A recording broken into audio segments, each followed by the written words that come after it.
Hello, everyone, and welcome to another episode of the Wise Decision Maker Show, where we help you make the wisest and most profitable decisions. I'm Dr. Gleb Tsipursky, the CEO of Disaster Avoidance Experts, the future of work consultancy that sponsors the Wise Decision Maker Show. And I'm joined today by Peggy. Peggy, can you please introduce yourself and share a little bit about what you do? Yes, absolutely. First of all, thank you for having me. It's a pleasure to talk to you. So I'm Peggie Rothe. I'm Chief Insights and Research Officer at Leesman. And at Leesman, we basically work with a mission to help organizations create better places to work. We do that by offering a completely standardized and independent measure of how employees experience both working in the office and how they experience working remotely. And we do that with a standardized survey to which we've collected a lot of data. We have more than Mhm. 1.3 million responses to the questions around your office experience and more than 500,000 Mhm. to questions around how you experience working remotely. And what I do then at Leesman is I lead the team that's responsible for everything we do with the data. So everything from Mm. client reporting to then generating insights that we can share with the wider world and the industry to help everyone create better places to work. Excellent. So tell me a little bit about the new study that you put out, the Power of Play study. What did the results show? What does the study show? Yeah, so the power of a place study that we published, basically we in that study we wanted to answer one fundamental question around why do we need outstanding workplaces in a hybrid working world? Because the Mm. the reality is in the hybrid world we have a lot of employees working less from the office than before. So I guess in one way a viable question for well, especially for perhaps any CFO to ask is why should we be investing in our offices? Why do we have to Mm. make them good when people are spending less and less time in the office?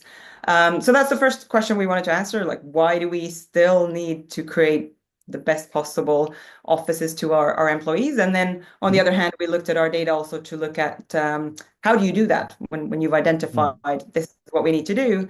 How do you actually go about doing that? So tell me a little bit about why you need to create a good experience in the office from an ROI perspective. So you're talking about a finance CFO, and you come to them. So you're not talking to a CHRO who obviously values employee experience. You're talking to from a company bottom line perspective. Why is there value in creating a positive office experience? And how much, when you get to 90%, how much valuable is it to get to 95% or 99%?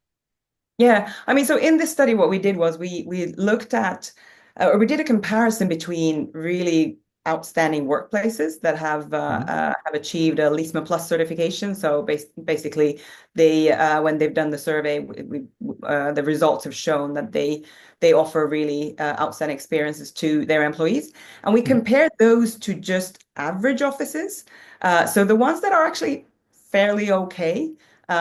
We could have done a comparison to the really poor ones, but we chose to do comparisons to basically the average office, which is kind of the office that represents if you have an okay office and you choose not Mhm. to invest in it any further. And we identified basically four key advantages that it will bring if you have an outstanding office compared to just an average one. The first one being around the pride Mhm. that it supports the employees, which perhaps to your question is more of an HR related metric that HR Mhm. is more interested in, but it supports employees' connection to the organization and being proud of the Mhm. organization. But the second one was around how it supports individual focused work and productivity, Mhm. which is certainly something I think that the CFO will, or that language the CFO will understand. So if we have an office that really supports employees being able to work in a productive way, naturally that's an advantage we want to Mhm. have. Then the two other advantages was in terms of how well an outstanding workplace supports a sense of community and working together and Mhm. collaborating. And then the fourth one is related to just simply how much more of an enjoyable place it is to work in Mhm. compared to you just have an average workplace. And all of these things are super important, even in a hybrid Mhm. work where employees work less from the office because, first of all, they have a choice. They can choose not to go to the office. So if you want the employees to go to the office, you have to provide them with something that they enjoy working in. Mm. Because we work a lot more remotely, when we're actually in the office, we of course need to have an environment that supports us collaborating and working together, face to face, which is something that is slightly different when you're working remotely. So there's tons of reasons really why we still need outstanding offices, even though we are Mm. working more remotely nowadays. Now, when I think about that, I think of companies that are already have high productivity, high morale, good collaboration, they're probably more likely to invest into a better quality office. So how do you separate that differentiation? Let's say you're a company that gets the results, but you don't have inherently good productivity, inherently good motivation, inherently good morale, and you think, aha, I will get myself a better office and that will just all occur.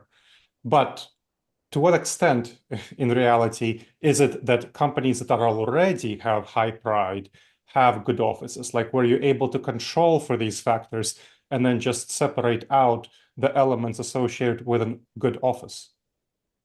Yeah, it's a really good question, and it's something that we can't completely control of. Mm. And I completely agree with you that if we think about the employee experience, it's made of so many different elements where Mhm. we would say the workplace is one element, but naturally, I mean, things like leadership and generally, how motivated people like those are things that will impact kind of overall employee experience a Mhm. lot as well. But it's not to say that the workplace is not an important factor in this. Now, all our questions, though, are related to how you experience that the workplace impacts on things. So it's again, like I think it can be expected that if you're very demotivated, for example, in your role, you might look at the Mhm. workplace in slightly more a negative light. But then again, when we are looking at 1,100 workplaces, those extremes will kind of even themselves out anyways. So it's still nonetheless interesting Mhm. findings that we have based on the data. Hmm. Now, when I think about the data, so and people coming to the office, like you're saying, well, if you want people to come to the office, you need to have a nice office. When I look at data about, and I do a lot of work, as you know, I do a lot of work with companies, helping them figure out their hybrid work and remote work policies. I wrote a book called Return to the Office on leading hybrid remote teams. I see the number one complaint of people around the office not being the office itself, but the commute to the office. And so I'm curious if that comes across in your data, not the office itself, but the commute experience. So I hear people saying, like, well, I'd be much more likely to come to the office if you don't have one centralized office that I have to drive like an hour and a half to.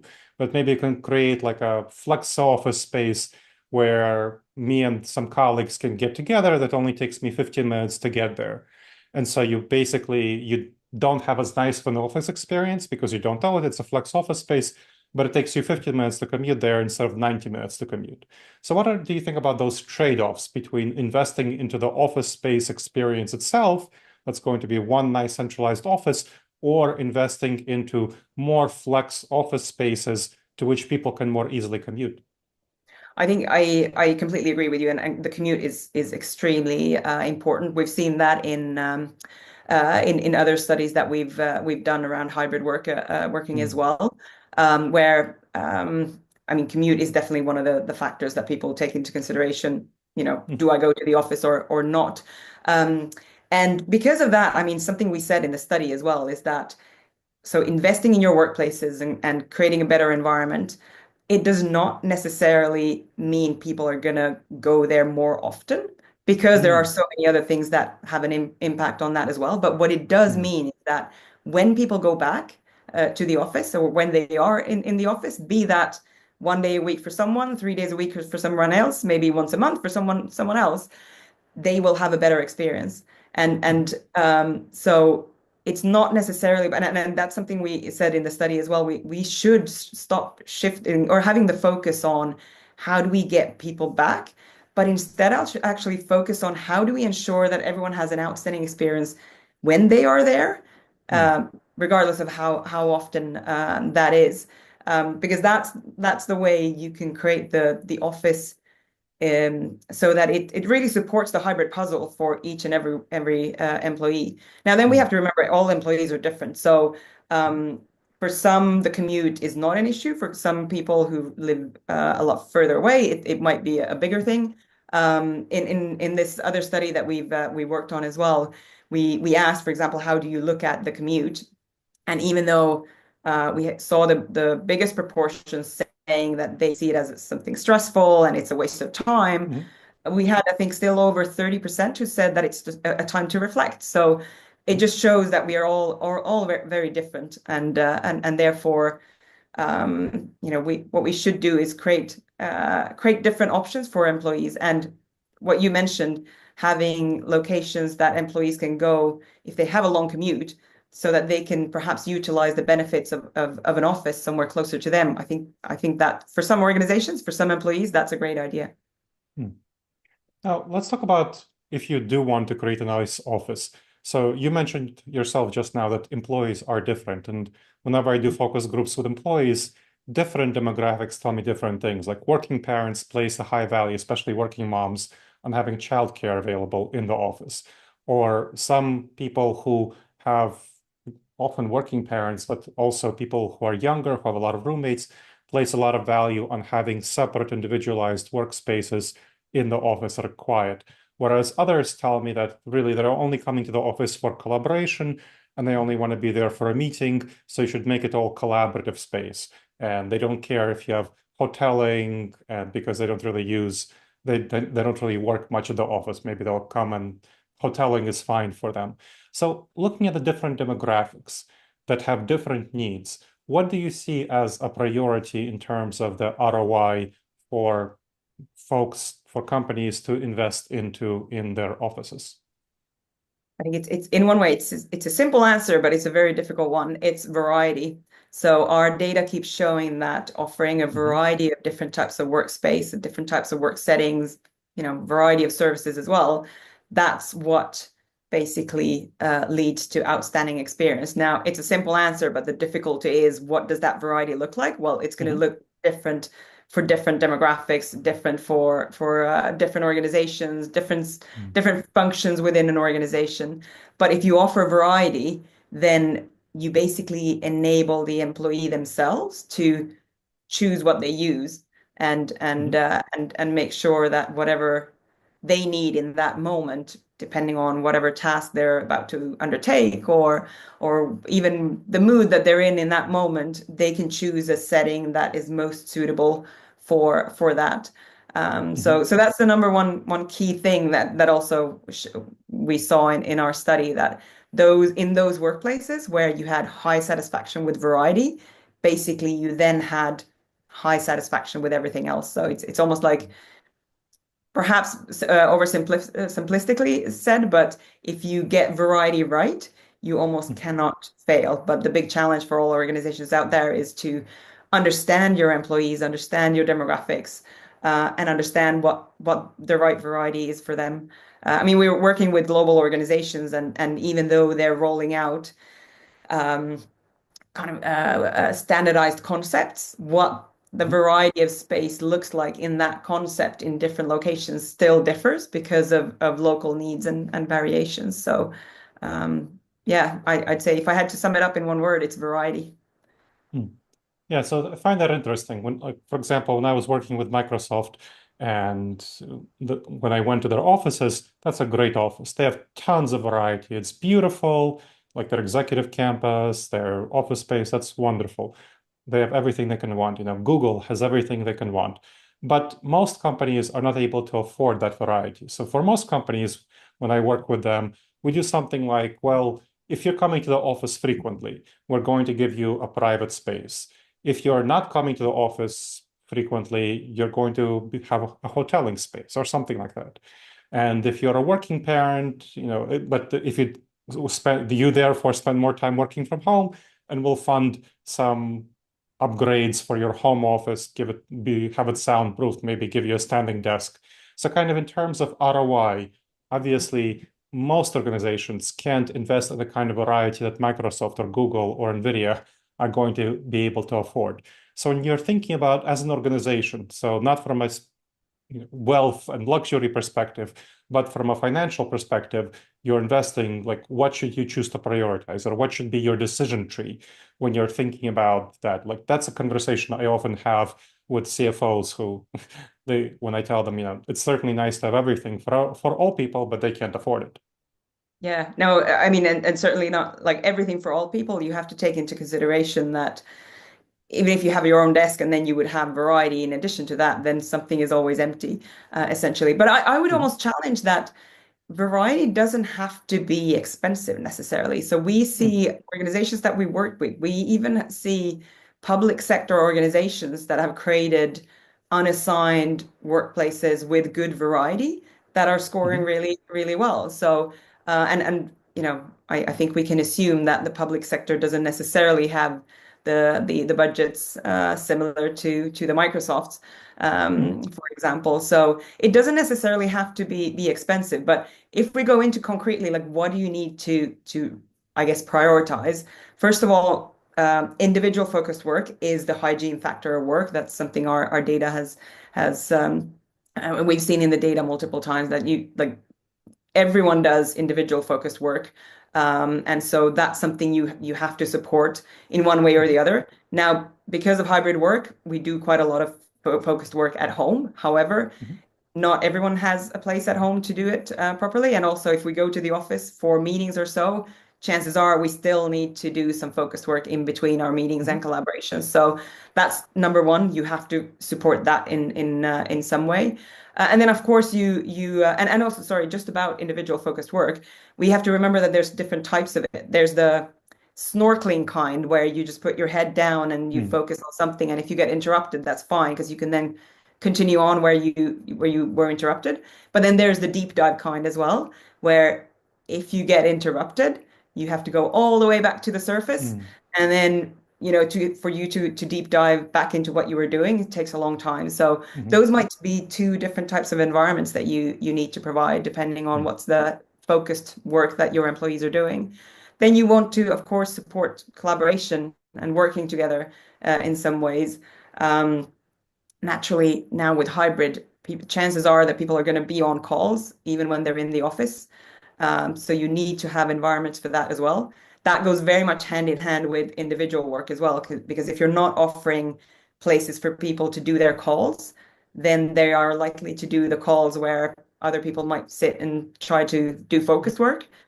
So it's one thing impacts the other. Um, so I would really kind of recommend starting from thinking about what is it that the organization sees that they have the office for? What's the Mhm. purpose of the office for that organization and for those employees? And therefore, what are the activities that people go there to Mm. do? Individual focus work, probably one of them, and collaboration, another one. And then from that, start to think about, well, what are the features? What are the environmental features that we need to have and do really well?